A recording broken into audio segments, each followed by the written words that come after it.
Hi everyone, welcome to another video of My Horse and Me, and this is Sandy and Cody, my superstar. Today I just want to talk about the components of a ranch trail pattern, which I'm working on.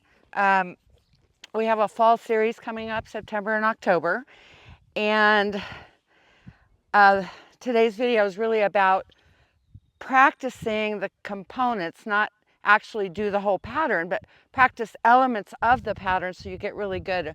And you're going to find some holes like we walk through. I had to do this about 4 times off camera, but it shows you how difficult it is to back the L. And since I'm just schooling, I could use both hands. And when I get to the corner, I'm going to ask him to turn. So I'll rein him over and keep him straight with my left leg. Now he did it really well that time. But when you are practicing for your patterns, you want to keep in mind to stay out of the penalty box, which means practice your trot overs and your walk overs, your poles, to the point where you're actually asking him to look at the pole so he doesn't nick the pole. He knows where he's going. His ears are forward, and he's going over smooth. Okay, not his feet are pretty much in sync with each other. And back up, and this is the place to do it, right? So back in the L, trotting over poles, walking over poles, picking a lope up from a walk, because this pattern requires me to do, after I go through the L, I trot over the pole, and then I have to do a serpentine, okay? And then I have to pick up a left lead lope and come around and stop at the gate. I don't have a gate today, but that's okay, because we're going to practice that a little bit later. But when you are to get really good at your obstacles and your patterns for trail or for ranch riding, practice components of it. Practice breaking everything down. Practice your transitions over and over and over again. Your transitions could either minus you or plus you in the Chopin.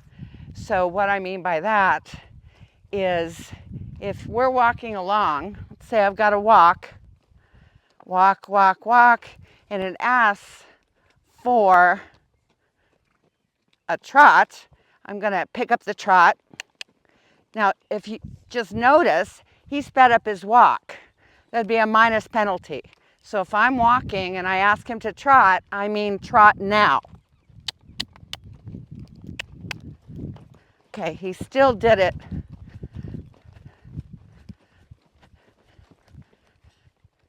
Too slow.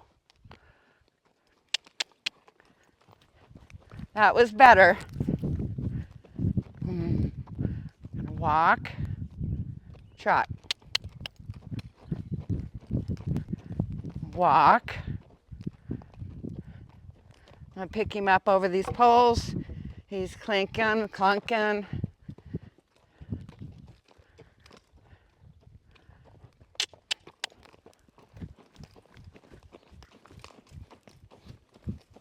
And walk and trot.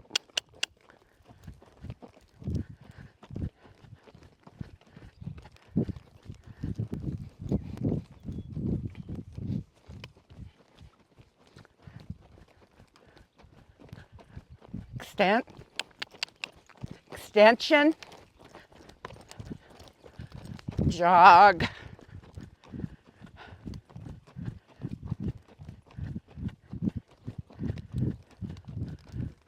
extension, jog, ears forward, good expression. When you practice those transitions from jog to extension to lope.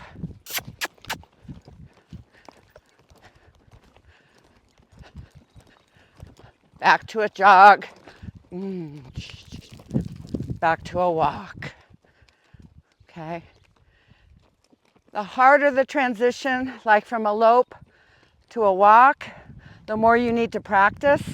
It should look flawless, fluid.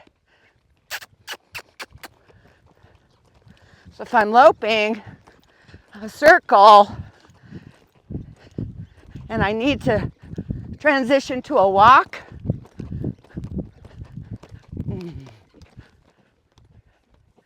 that was good. Not great, but it was good. So those little things, when you're out here schooling your horse, even if you don't show, this is a great thing to work on with your horse. Whether you do ranch riding or any kind of discipline, it doesn't matter, even trail ride.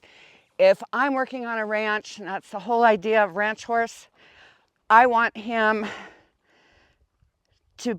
be able to ride him all day long comfortably. He needs to be smooth. He needs to move out.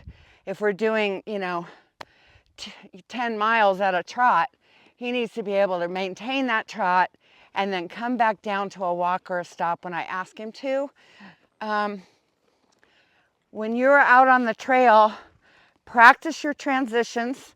Instead of just plodding along, talking to your buddy, you're gonna actually school him. Trot.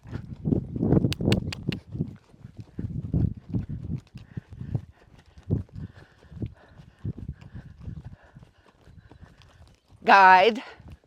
Extension. Let's go somewhere. Let's go somewhere. Back to a trot. Back to a walk. Back to a stop. So this is 100% control over your horse. He's listening. He's doing what you ask him to do. Now I actually, I do show in ranch riding, but my main purpose is to be able to ask Cody for any gait at any time, and he will give that to me. So if I have to, let's say I'm trail riding and there's a dog chasing me, first of all, that's a bad example, because a dog chasing me, I'm gonna turn and face them. But let's say I had to get somewhere and I have to go from walking to a lope. Right now,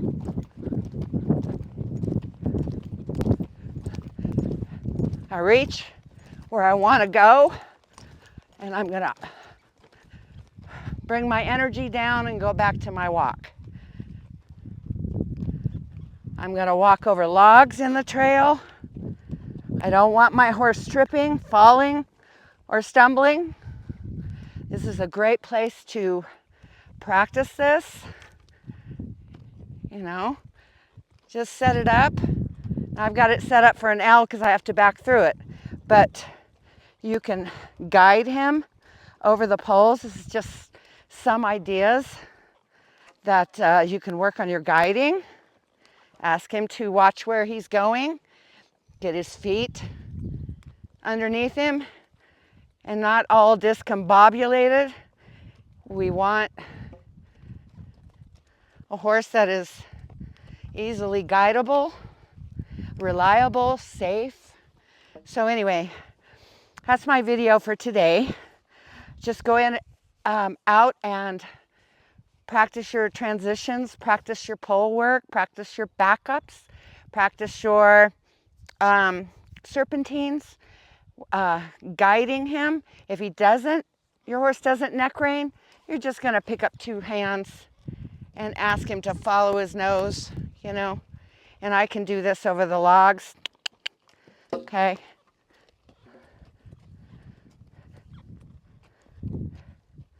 Yep, we're gonna just do that.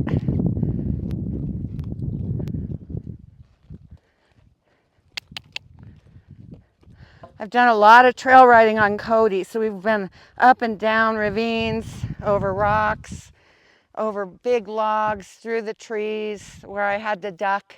They were so low. So I understand that even on the trail, you have to be 100% control over him and 100% control focused on him and your environment. Okay, so anyway, have some fun with this. We're going to practice now different components of these, and we're trying to get ready for a show, like I said, in September of this year, September and October. So I'll be back with another video a little bit later, and I appreciate you following us and watching us and subscribing to Cody's channel, because he's really my superstar. He's 21 years old and he still is a joy to ride. The judges seem to love him. We do our shows and he's just very fluid, and I've had him since he was 3, so we've kind of grown up together. And you know, my whole goal is just for us to be one, work as a team, and just enjoy our time together. Anyway, this is Sandy and Cody, my horse and me. I will see you in the next video. Bye for now.